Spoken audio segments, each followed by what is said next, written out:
2052 सालमा हाम्रो देशको प्रधानमन्त्री शेरबहादुर देउवा हुनुहुन्थ्यो। 2052 सालमा अमेरिकाको राष्ट्रपति बिल क्लिन्टन हुनुहुन्थ्यो। मलाई बहुत बिजी राख्छ क्या कुरा।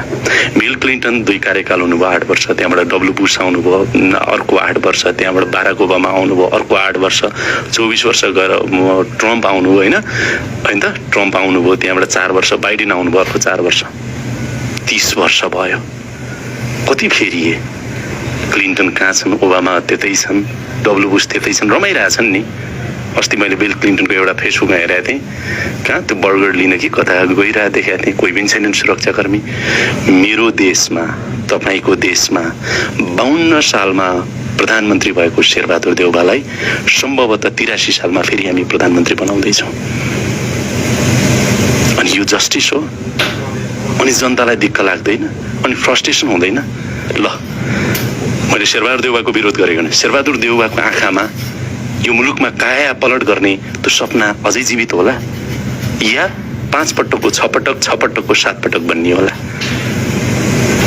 के होला तपाईँ भन्नुहोस् त? त्यसैले यो देशमा एउटा नागरिकले किन भविष्य देख्दैन? जनताले किन भविष्य देख्दैन? तपाईँलाई लिड गर्ने नेतृत्व कहाँ छ? मैले काङ्ग्रेस मात्र होइन, केपी ओली 2051 सालमा गृहमन्त्री हुनुहुन्थ्यो। त्यहाँदेखि यता 70 पछि त यो 1 दशक उहाँ पार्टीको नेतृत्व प्रधानमन्त्री 3-4 चोटि बन्नुभयो।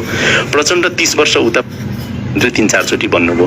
प्रचण्ड 30 वर्ष उता पार्टीको अध्यक्ष भइराख्नु भएको छ, होइन? माधव नेपाल भइराख्नु भएको छ। झलनाथ खनालको चाहना भनेपछि उहाँहरूले अहिले पनि नेतृत्व गर्ने उमेरको कुरा होइन। मैले फेरि 60, 70, 80 जेसुकै होस् उमेर, त्यो नम्बर हो।